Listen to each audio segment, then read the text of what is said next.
Welcome to another edition of the It's Cavalier podcast. As always, it's your boy Mack. Joining me today in place of my co-host Corey Walsh is a man you all should be very familiar with, and that is none other than Justin Rowan of the Chase Down podcast. Justin, my man, how are you doing? Mac, I'm doing great. Thank you so much for having me on. I really appreciate it. I've been listening to you guys, of course, throughout the off season, and I'm just so excited that basketball is finally here. This is really the best time of the year. We got football on, we got baseball playoffs, and Okay, I'm basketball. going to correct you. Sorry to ruin your flow off the top. If it means we have to go a little longer, we go a little longer. You can't lump football in when we have yet another Oh, awful Thursday night game. My heart breaks for Justin Fields, free Darnell Mooney. But my goodness, like some of the football this year when there isn't 17 games on has just been a nightmare. Like outside of the red zone, it's just awful. Let's call it what it is. Prime might want to rethink their partnership on some of these slates of games that we're getting.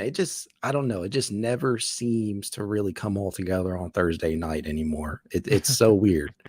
I don't know, but yeah, as a avid Ohio State fan myself, free Justin Fields. I really just hope that CJ Stroud does not end up in a similar type of situation, but I'm as a I'm number forever one prospect. grateful. I am forever grateful that I got off that narcotic and I am no longer a Chicago Bears fan. It's one of the best decisions I've made. It's the only team I've given up on as a fan, and I feel justified all the time. I would have got excited about Justin Fields. I still believe if Justin Fields was drafted by the Niners, he'd be Mhm. killing it. He would look great. Quarterback play is so much about situation and how you're used and how you're developed, but man, it's brutal. Landing spots matter. Like we can't kid ourselves. Where you're drafted definitely matters. Wishing the best to Justin Fields. Hopefully, he's not ruined there in Chicago, but who knows? I have never heard anybody just outright say, I just gave up. I just gave up on a team. I've never heard anybody say that. That's a first. You know what?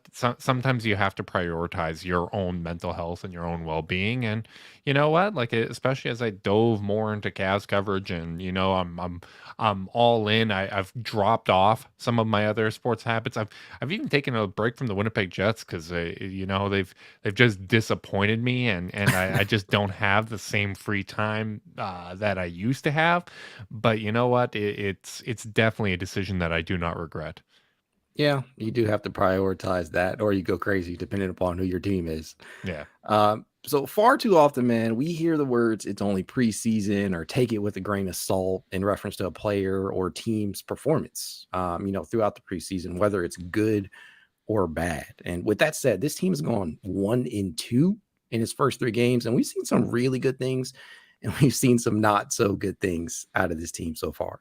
So, with that in mind, how are you managing your expectations for this upcoming season based off of what you've seen thus far? You know, I don't let preseason really color any of my expectations just because a lot of it is, guys kind of going out there, you're trying different combinations, you're experimenting, you're trying to get a sweat, you're trying to, get back into basketball shape. I think that there's things that you can kind of see flashes of, but we're not going to know how a lot of this translates until we're like 15, 20 games into this regular season. Like the sample size is going to be small at the start. People are going to overreact. So when I'm watching preseason, a lot of times I'm not even watching the score, and I'm just focusing on kind of individual plays. What are they trying to accomplish? What looks are they trying to throw out there? Even when Isaiah Mobley checked in the first quarter of game two, it was pretty clear that the intention there was to find a way to slide Dean Wade over to the three and get him some reps there, right? So I'm not taking too much from it, but I do think it's encouraging though that you don't see kind of the massive red flag growing pains type stuff where there's like a lot of watching and standing around between Garland and Mitchell. That's the kind of stuff that could be concerning, and you'd worry about that translating, but there hasn't been any big negative red flags. And as far as the optimistic parts, we're going to need to see a lot more, but before we know exactly how sustainable or how any of that's going to translate. I think that's fair.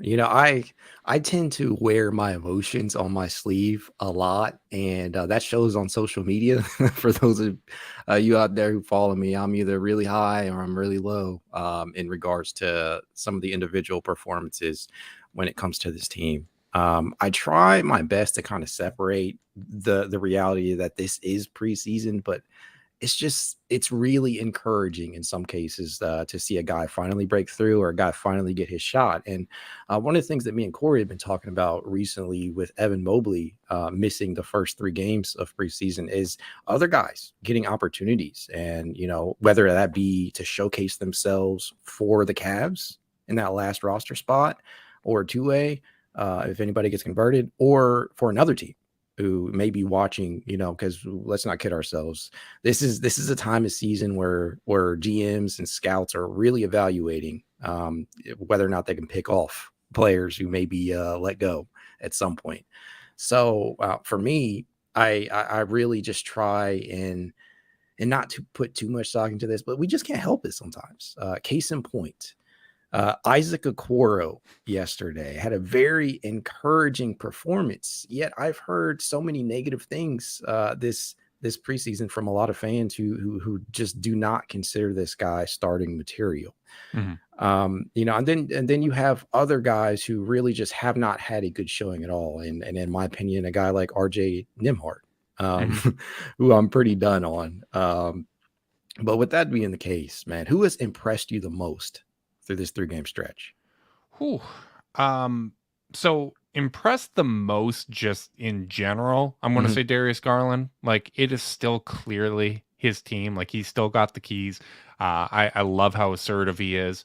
The passing is brilliant, and I think him feeling comfortable still driving the ship makes it easier for Donovan Mitchell to say, okay, I'm going to play off of this, and let's see what we can kind of accomplish.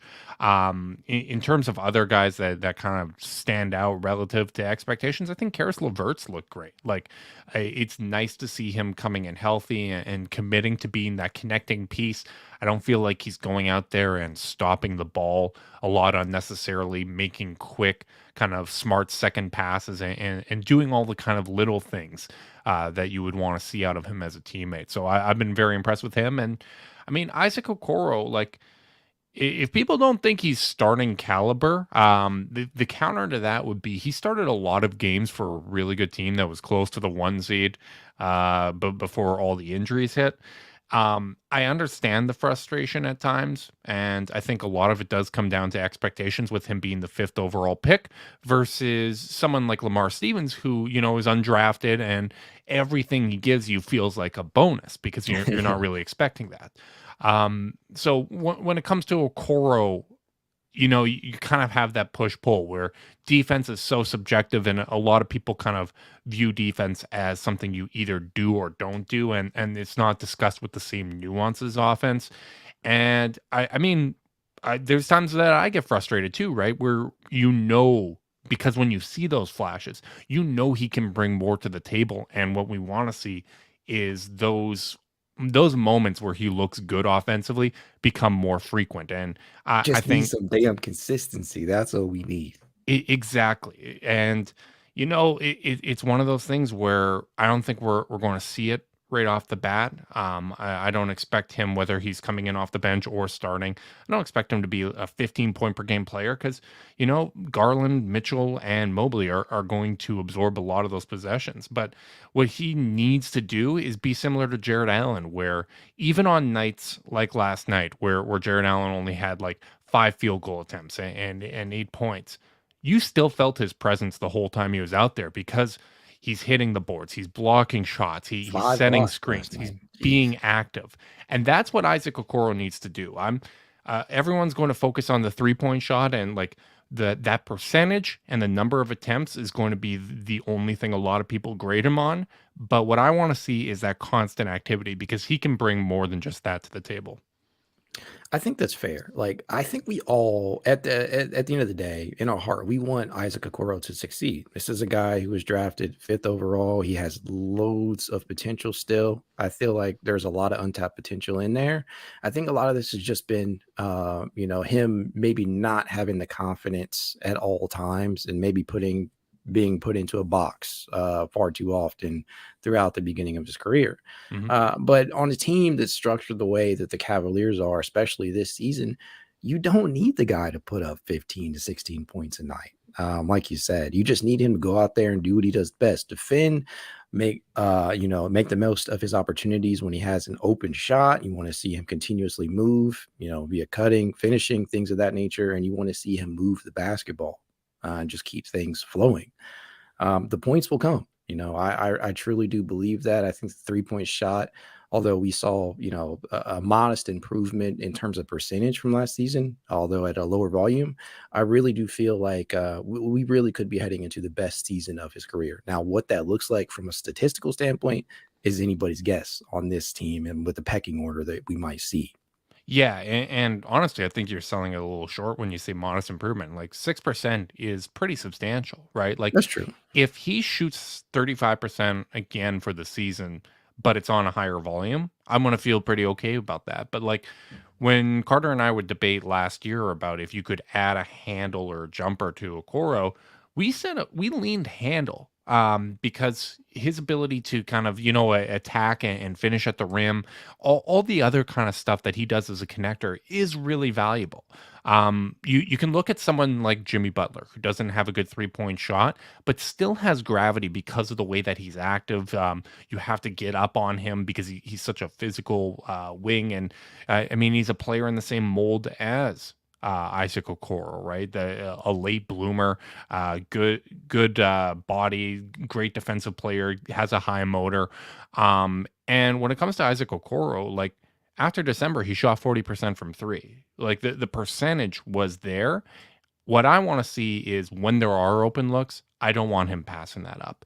When there aren't open looks, I want to see him moving off ball. I want to see him finding those passing lanes. I want to see him attacking the glass. I want to see him pushing in transition. And to me, that stuff matters more than how many 3-pointers a game he takes. I want to see what he does with the opportunities that are there, because there are going to be games where even if he's open, he might not get the ball and get those open shots because they're the ability of Garland and Mitchell to get to the rack, to set up Mobley and Allen on the inside. Like other guys are going to be prioritized, but if he can at least stay active and do those little things, I think he's going to make a solid case for being the starting small forward. He's got to. I feel that this is a pivotal season for him. This is a pivotal season for many Cavaliers, in my opinion. With that in mind, who has been the most disappointing through preseason thus far?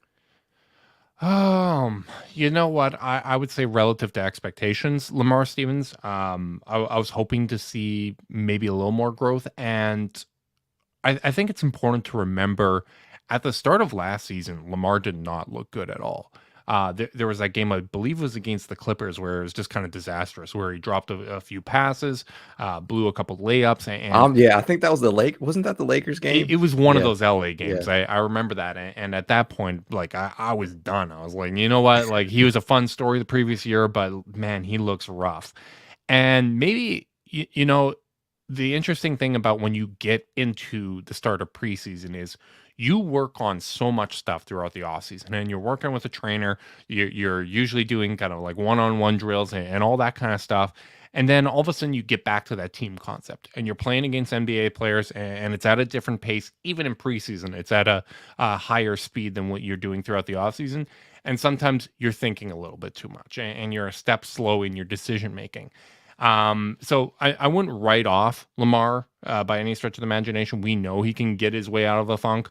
But I just think that he's looked rough offensively, and I would say relative to expectations, he's the one that hasn't yet shown the growth that he's had throughout the offseason. So I would probably say him.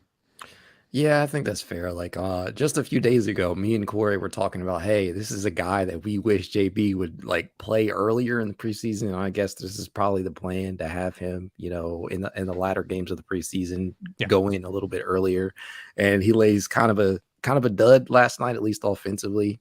0 points on all four shooting. He did rebound the ball pretty well, and he had a few nice passes. He did make some plays for others, but It kind of just feels like with JB, the way that he's using the role players in preseason, it's mhm, okay. Certain games you're going to get more of a shot, right? Like Isaiah Mobley only played 2 minutes in the last preseason game against the Hawks, mhm. and I think certain games it's like okay, you're going to get your 18 to 20 tonight, and let's see what you can do mixing and matching within the starters. So Lamar, you probably know more about what he's going to bring to the table. He's been around longer and he's kind of getting these back two games, I guess, in terms of minutes and opportunities. But this way, instead of everybody gets 10 minutes and you're kind of looking over your shoulder of when you're going to get subbed out, you actually can go out there and play and get a legitimate opportunity. That's at least my read on it. I'd be interested to hear what JB has to say, but that's what it feels like when I look at the minute distribution. Yeah, I couldn't agree more. I think that you're just at a part in the season where guys are just their minutes are going to fluctuate because you're trying to see how different lineup combinations work. You're trying to see who fits best where. Lamar to me is just I believe in the guy. I don't know what the 3-point shot is going to eventually come to, but even without that, he does a lot of other things that are impactful. He does kind of seem like a slow starter. I Hmm. do not know whether or not he's going to be included in that 9 to 10 man rotation to begin the season, which is just tough because like all these guys, you want Dean Wade, you want Lamar Stevens, Dylan Windler, Jetty Osmond. There's just so many guys who you want to have an opportunity to go out there and be impactful and make some of the something of themselves and whatnot. And if preseason is any indication, there's going to be a lot of battling for those rotational spots. Hmm. No, absolutely.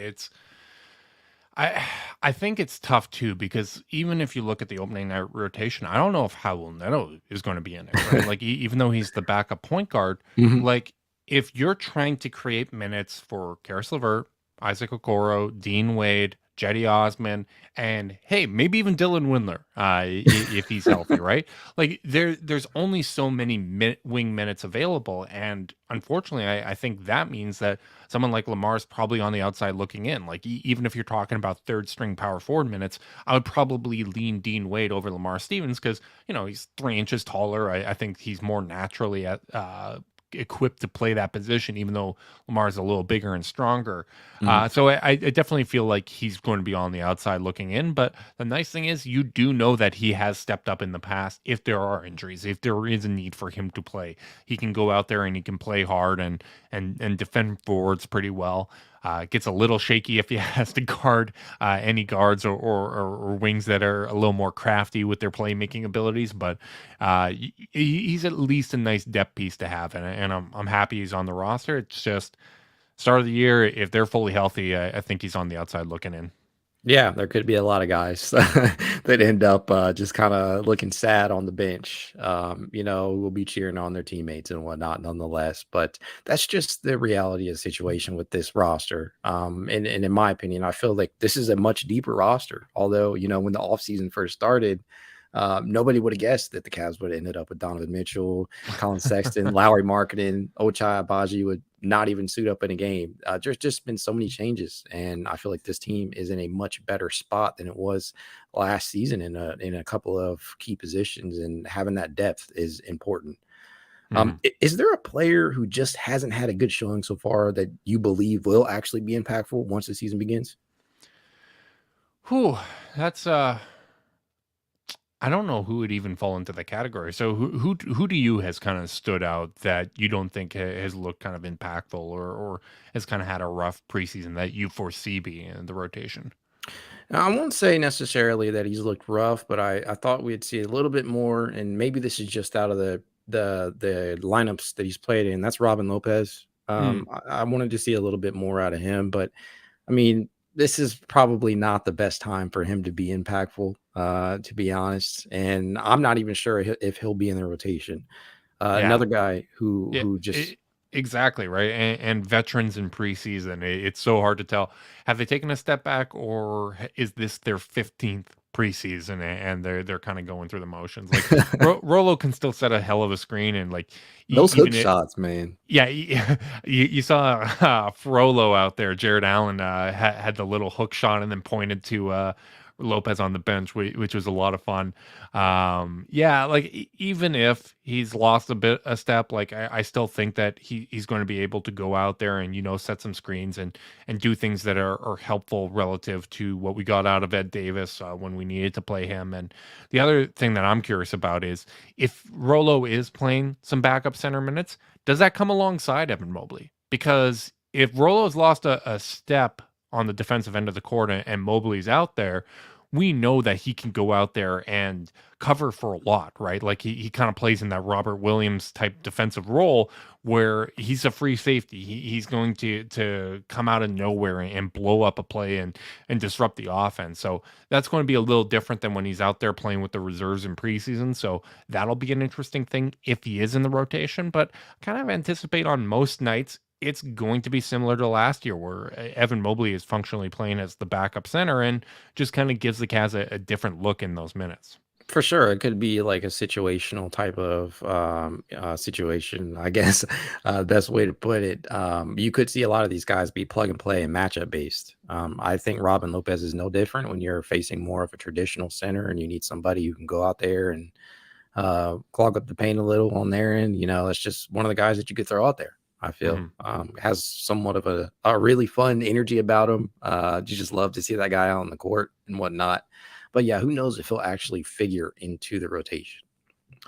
But that's it. Let's talk a little bit about the battle for the starting three. Now, Mhm. we have seen some encouraging things from Dean Wade, Isaac Okoro, Karis LeVert, who figure to be like the actual competitors for this, if it's not already been established behind closed doors. I mean, LeVert, he's moved the ball really well. He's made shots. He's been a facilitator, and there was a lot of people out there who questioned his ability to do that. Mhm. And I feel like he's proven some people wrong, and he has not been a travesty on defense. Preseason, take it for what it's worth. Okoro hasn't been afraid to let it fly from beyond the arc, and he did finally come through yesterday, going 2 of 4 from beyond the arc, which was awesome to see. He was moving around, cutting when the opportunity presented themselves, and bringing his high level brand of defense. That's just one of the things that we know we can usually expect from him. And then Wade, like Wade is like, I want to root for Dean Wade so hard, but I just do not know how to feel about like what his actual role with this team will be. Because in that Mhm. first game, dude went 3 of 5 from beyond the arc, looked really good. 1 of 3 in his second game, 3 of 8 overall, and then we just don't see him. Mhm. So I do not know what to make of where he kind of resides in regards to that battle for the starting three. But as of right now, if you had to choose one guy, who is the man for the job? So that's a loaded question because it becomes okay if I'm the coach and based off what I can see, obviously I don't see practice. Who would I start on performance? It's Karis LeVert. He's had the best preseason out of the options available at the small forward position. From a basketball philosophy standpoint, I would go Isaac Okoro because I just like having Karis LeVert bringing that juice with the second unit. I think Okoro is kind of the highest upside path for the Cavs long term. In terms of a 3 and D wing that kind of fits that role perfectly. And like if Isaac Okoro goes out there and he earns that role, I think it puts everybody into a more natural position. But at the end of the day, the thing that's encouraging to me is it does look like there are guys that have made a legitimate case for the position. I didn't want it to be a situation where it's like, well, we're picking the best of the available options. No one's fitting like a glove, but you know what? Like, we'll just go forward with this. I do like the fact that Karras has kind of embraced a different role and that Isaac has, shown more of a willingness to go out there and take shots and be assertive in other ways. I love the fact that he's crashing the boards. I think that's a really, really encouraging sign because that's one of those areas that he can really make a difference, especially on the offensive glass. But right now it does look like a situation where I feel better about Karis LeVert with Garland and Mitchell than I would have before I saw those guys play together. Like I didn't think that that was going to be a fit that was really natural, and I thought maybe his strengths would be a little minimized. But if he's playing this kind of a role and he's really selling out, playing the team game, that's great. Like he can really make a difference there, and whether it's as a starter, whether that's as a closer, or whether it's 8 to 10 minutes throughout the flow of a game, Mhm. I like that as a look. JB went to Garland, Sexton, and Rubio to close 2 out of the 9 games that they had together last season, right? Like having three ball handlers, anyone can bring up the ball, and we can get creative. We can have everybody moving off ball and on ball, and we can play with a little more pace. Like I think that's something that JB Bickerstaff values. So I do like that Karras has stepped up in that way. But when I'm looking at it from a long term perspective, Isaac Okoro taking that role would make such a big difference. Like I love that we're in a situation where we're no longer asking who the fourth guy's going to be. We're asking who the fifth is. I just I'm rooting for Isaac Okoro because it could make a really, really big difference for this the team building moving forward. Yeah, I mean, I want Isaac to be that guy, but I'm just not so sure that it's gonna be at the start of the season. If Caris And, LeVert is and it playing doesn't need to be, right? no, no. If Caris LeVert is playing this well, he seems to be a good fit alongside the backcourt and, and the front court. Um, how can you remove him? Yeah. I mean, he's made his case so far, I think, but Isaac is right there. It's just like such a thin margin. Like I really do not know. It really is a coin flip between these two, and I And think. like you said, it doesn't need to be the start of the season. Like Garland's second year in the NBA, he went out there, still looked a little tentative at the start of the year, and Mhm, then around the All Star break, really started making a big difference. Colin Sexton, when he had his breakout 24 and 4.5 year, he started horribly. Like his first, I think he was shooting like 18% from three for like the first 2 months. Didn't look comfortable. Then they moved on from Jordan Clarkson and kind of opened up an opportunity, and he really started to play well off ball, right? Like he adjusted to that new role, and he had the best season of his career. Growth isn't linear. You're going to have some setbacks, you're going to have some rough games. What I want to see from Isaac Okoro, no matter what the role is the flashes we saw last season and the flashes that we're seeing now in the preseason, for it to just become a little more frequent. If it's 2 out of every 5 games, over a 10 game sample, the next 10 game sample can happen 3 times, right? Like can we just see that kind of steady growth where the flashes become a little more frequent, he becomes a little more confident. And I don't necessarily think it's going to be something that's always captured in the numbers, mhm. especially when you look at what's going to be asked of him with this team. But I've made this comparison before, but I think he can be like a small forward version of Tristan Thompson, where the more talent you put around him, the more he fills in the gaps, right? If he's not being asked to do too much, the things that he can do well Mhm. become amplified. And that's my hope for him this season. I think that's a really good mindset to have in regards to him. And we have to kind of temper and manage our expectations. We cannot expect the same type of third year leap that we got out of a guy like Colin Sexton and a guy like DG. You just cannot expect that. And what his breakout could look a hell of a lot different than what those two guys are. He just needs to play his role, make sure that he's being impactful in whatever they ask him to do. And I think the positives will start to show on a more consistent basis. Now, one guy who we have not seen yet and who we are supposed to see tomorrow apparently is Evan Mobley. Ah, Yeah, yes. we haven't seen the dude since the end of the 2021-22 season in live game action. Do you think he's actually going to pick up right where he left off, or do you think he's going to need some time to adjust? I have no idea, because year two, like these guys will put in work, but sometimes it's what I talked about before, where you're trying to figure out where everything you've added to your game fits into the team concept. Like I've watched the Toronto Raptors, all of their preseason games, and Scotty Barnes looks like he's in his own head. Like he is very tentative out there. He has not had a good preseason, but I don't think that necessarily reflects on what his rookie year is going to be like. I think even last year's preseason, I don't think DG looked particularly great, but he had a fantastic year where he ends up looking like one of the best point guards in the league, right? So I don't know what it's going to be for Evan Mobley, especially, coming off the injury, like how tentative he's going to be. But you have to believe with all the stuff that's coming out of camp of just how good he looks, Dude looks juiced, man. Dude is there is some reason for optimism. And like, here's the thing. I think as Cavs fans, we still have no idea what the hell to do with an Evan Mobley archetype. no. Like the last kind of offensive hub big man that we truly had was Brad Daugherty. And a lot of the Cavs fans now, like myself included, like I wasn't watching, I was too young to watch Right. the Cavs like that, right? Especially with kind of the eye that I have now. We know the electric point guard archetype. We've had Kyrie, we've had Darius Garland. Like that's something that's familiar. We know the point forward because we've studied LeBron James all of those years, right? We understand those archetypes more. We don't know what the hell to do with an Evan Mobley. And last year, I was like, okay, like he's going to be a connector. We have to kind of temper our expectations. He's probably going to be a lot better on defense than he is offense, which of course was true. But he's also way ahead of where I expected him to be. And the buzz out of camp is that he's just looked fantastic. So I'm excited to see what that looks like. And I mean, I feel really good about this team. Like if for whatever reason Evan Mobley decided, you know what, I'm just going to take this year off. I'm going to watch what's going on with the Cavs. I'm going to rest up. I'm going to go play baseball for a year or something weird like that.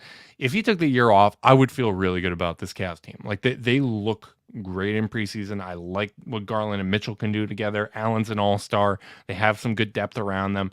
Evan Mobley is what can determine the ceiling of this team. How ready he is and how much of a threat he is, the kind of gravity he has with or without a jumper, that is what's going to determine whether or not the Cavs are a solid home court team that can actually put some fear into one of these established teams in a playoff series.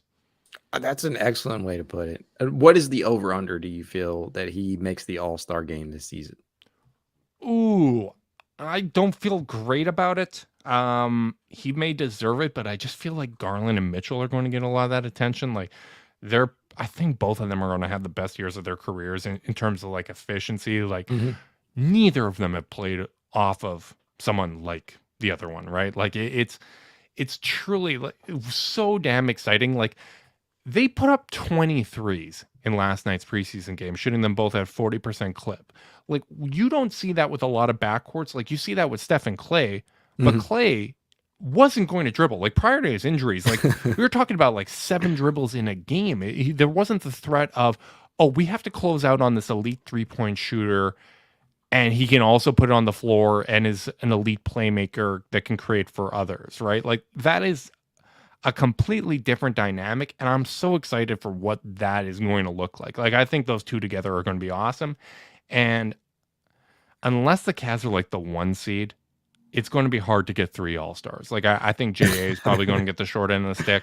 But you Uh-huh. know what? Like if they are the 1 seed and they still have a top 5 defense and Evan Mobley's in that all defensive conversation at like 18 points per game, who knows? Maybe there's a chance, but I'm trying to temper my expectations here. Mac, don't ask me those kind of reckless questions because I'll get reckless in response. That's what you're supposed to do. This is chill, man. You don't you don't think we could see an Atlanta Hawks type of season where we get 4 of these guys in here? Look, if for whatever reason, Darius Garland, Donovan Mitchell, Isaac Okoro, Evan Mobley, and Jared Allen get a combined Player of the Month, we gotta blow up the team. I'm not here for it. I don't want to see it. That was a disgrace. Should never happen. And you know what? The vibes are immaculate. Why mess it up with that kind of bad karma? So no combined Player of the Month. Maybe at some point we get a Detroit Pistons style like 4 all-stars out of it. I will accept that, but I don't want to see no Atlanta Hawks Player of the Month. All right, man. All right. I won't press you too hard on that. What do Yeah, you make don't you dare. Don't do that to me, Mac. what do you make of the fit between DG and Spider so far? It looks good. Like I think it's helpful. I made this point on this week's episode of the Chase Down. I think it's helpful that you can run a lot of the same actions you were already anticipating running with Garland and Sexton, right? Like I think that there was already a little bit of a foundation there, and even if you're talking about like the pin downs and the ways to get Mitchell 3-point opportunities that probably are similar to what you're going to do with Ochai Abaji, right? Like Mitchell kind of combines those traits in just such an exciting way and adds that element of playmaking. I think they've looked really, really good together. I've been encouraged by it. I think it's good that DG is taking that lead role. I think that helps Mitchell kind of settle into playing off of him and take some of the pressure off where they're not standing around and watching. There's going to be nights where it does look a little awkward. And you kind of hope that when that happens, that the defense carries you forward and you still continue to get wins through those growing periods. But I do think when you have guys that are as unselfish as they are, but also at the same time not afraid to take those shots, I think it's going to be a relatively smooth transition, at least in comparison to some of the other kind of star tandems that first got together, right? Like there's always going to be an adjustment, but I think they look really good. And as Mitchell continues to get more and more confident, I think he's in a great position to have the most efficient season of his career. Do you think that we're going to see a lot of minute staggering between the two to keep one on the court at all times? I would. I mean, you do it with Allen and Mobley so that you always have one elite defensive player. Why not do the same with the playmaker, right? Like, I think we saw quite a bit of Point Mitchell throughout the season. And like maybe that's part of the rationale of keeping Levert with the starters, because then it's easier that you can have kind of Mitchell out there with Okoro, Wade, Love, and Mobley as kind of a second unit look. Like it just makes it easier. We'll see what JB Bickerstaff does with the rotations, but I would absolutely anticipate the staggering of those two guards. So maybe it's if they're playing 32 minutes a night, you can have 16 minutes together and 16 minutes without one another. And that gives you the 48 minutes of elite guard play at all times. So I would feel pretty good about that if that's the way they use them. A lot of flexibility. That's all I'm hearing. In a lot better position that the Cavs were in previous seasons. Imagine 12 months ago. Like, if you told us 12 months ago that the Cavs would add Donovan Mitchell and there's an argument that he's not the best player on the team, we would be over the moon. We would absolutely be over the moon. And the nice thing about Garland and Mitchell is them maximizing their own abilities doesn't really infringe on one another. Like it's a really symbiotic relationship, and that's what's so damn exciting about this. And then you add an unselfish player like Jared Allen, where even in a game like last night where he only got 5 shots, he is still running the floor hard every single time up and down. He's still making his presence felt. And Evan Mobley is all about winning too. So it's a really, really promising dynamic. And I just sometimes it feels a little surreal that this is what we're going to get to watch for the next few years. Hey man, after that struggle of a rebuild that we had to sit through, I think we're getting what we deserve here. This is a much better reality than Earl Clark trying to inbound the ball. All I know, man, in that regard is that Cleveland, one of the best parts about this rebuild is that most of this is organic. Like Hmm. you have done most of this organically. Kobe Altman has been a straight up wizard with some of the deals that he's made, and a lot of people were not willing to give him the benefit of the doubt when he was making some of these moves. And he's fielded one hell of a roster. I just really can't wait to see this season through. And while we know that there are not title expectations on this team this year, you can't rule anything out with just how much talent you have in town. I would rule out a title this year. Like that would be nuts. That would be absolutely insane. Um, I what I'm really hoping for is, like I said earlier, that they really put a fear of God into one of these really established teams, and that they can maybe even pull off an upset or two. Like I think they have enough talent on this roster that the reason they lose when that happens isn't going to be because a piece was missing from a roster construction standpoint. It's that there is an element of growth, there's an element of experience that was missing that you can only really identify by the fire of playoff basketball, by going out there and seeing the adjustments teams make. And I mean, the clearest path to contention Mhm. is the upside of Evan Mobley. It's Evan Mobley recognizing his potential. And it's funny because you look at Darius Garland, he's 22 years old. Donovan Mitchell is probably in the first year of his prime. Like guards usually start to enter their prime at 26 years old. That has to be factored in the equation here. Like they can absolutely stay ahead of the curve like they were last season, Mhm. but this is going to take time. This is a process, and I'm excited to see how far ahead of the curve they are, right? Like I'm excited to see, okay, if these guys really establish themselves, what does that mean for someone like Karis LeVert? Like, does he settle into kind of the perfect sixth man for this team, or does he like find his spot place in the roster as the starting small forward, and it just works in ways that we didn't expect, Corey similar to thinks he's how getting Lowry shipped out marketed. of town mid-season.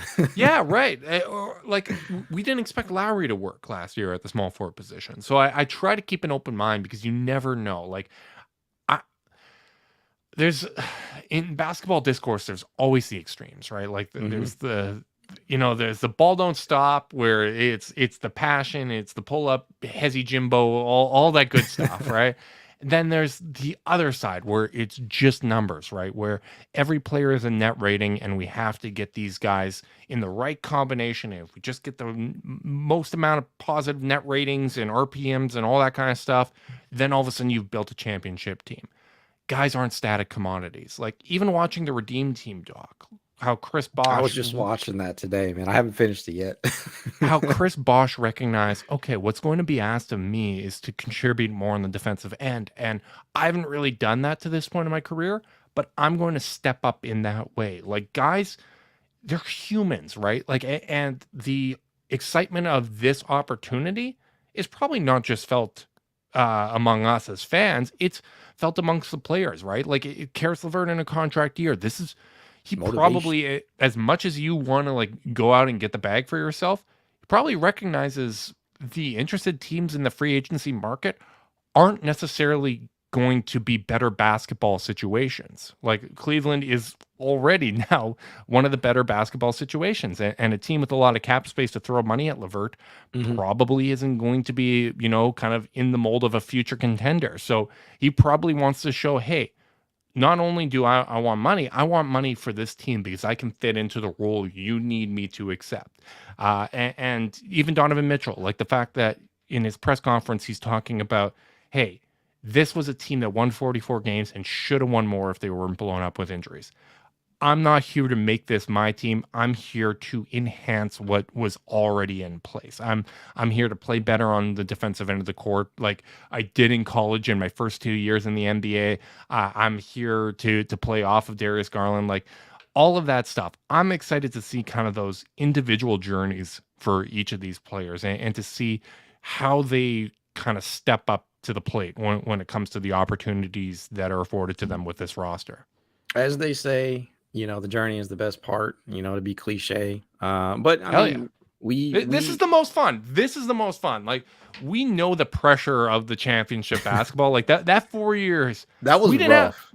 It was That was not the rough. most fun in the regular season. Like that was brutal. And you're right. It's so much more fun when it's organic, and we've kind of grown with these guys over the last couple of years, and seen them come into their own. I'm excited for that aspect. Like to me, that's the most fun because if you're not enjoying every single moment of it, like as much as the age of this team makes you think like this core is going to last forever, weird stuff happens. You never know when that window's going to shut. So I'm going to try to enjoy this as much as I can for however long this is together. Hell yeah, man. We have to after watching, the years of the rebuild. One of the things that I wanted to kind of touch on before we get out of here is that 15th roster spot. Now, Yeah. man, I've been just gushing over Mamadou Diakite? Diakite. Oh, Yes, man, he's fun. and I like him. I have been, I feel like the campaign manager for the 15th spot there with him. He's been very exciting. I mean, the dude is in the top four in like all six, well, in four of the six categories statistically, four of the six major ones Like anyway. LeBron in the finals, man, leading the team in everything. Yeah, yeah. He just seems to play the right way. He's always in the right spot, and he does not look afraid to get dirty, get in there and do some of the dirty work. And this is a guy who not a lot of people are familiar with. And I'm not gonna lie, it's not like I knew the name Mamadou Diakite before he was signed to this training camp deal. But when you're looking at that 15th spot and the guys who could potentially who are either fill that spot, who are either in the on a training camp deal right now or on a 2A and could potentially be converted. Do you see a move being made to fill that spot before the season starts, or do you think they're going to roll into the season with that spot open? Oh, that's really tough. I would imagine that somebody's going to get some sort of a deal. Like I can even see a non-guaranteed deal, like similar to what they did with Lamar Stevens and Dean Wade, right? Like let's see if we can give Diakite that opportunity where if something comes up, we can waive him, we can cut him if need be. Who knows? Maybe even RJ Nembhard gets promoted into that role, and then you give Sharif or Diakite the two-way spot. Personally, like it's tricky because I just don't see, especially with Levert on the roster, like Mhm. RJ becomes less interesting to me when you kind of have that fully formed version I'm already. done, And bro. I'm y- done. I'm done. I've seen everything I need to see out of RJ. but the thing is, like we don't know what they see in practice. Like we don't know, right? Like it's I'm sure Isaac Okoro, like we talk about how he shot like 40% over the last few months of the season. I'm sure he hits everything in practice. He probably And does. who knows? Maybe that's the case with RJ Nemhard. Maybe they like what they see. I mean, I'm gonna be honest. I'm not watching charge games. I don't know what he's doing there. I know the stats are good.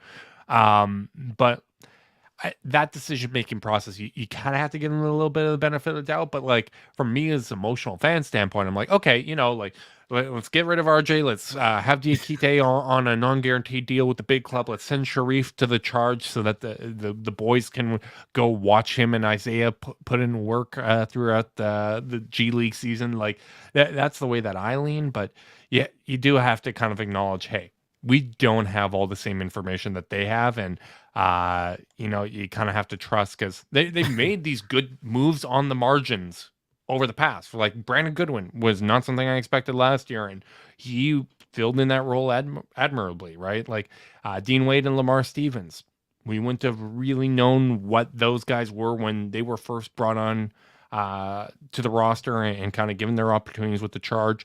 So kind of have to trust the player development. But for me, new is new, right? Like new is New always is more always sexy. It's better. always more exciting, and the newness makes me feel good. But I've also seen like OKC writers talk about Diakite and how inconsistency is one of the biggest issues there. But Mhm. for me, like the PTSD of the injuries, man. Like I just if I see a big man that looks like they can fill in and give the Cavs some good minutes, if the opportunity is there, I'm going to lean towards that kind of depth because I just don't see a situation where so many players are out that RJ Nemhard needs to have that opportunity.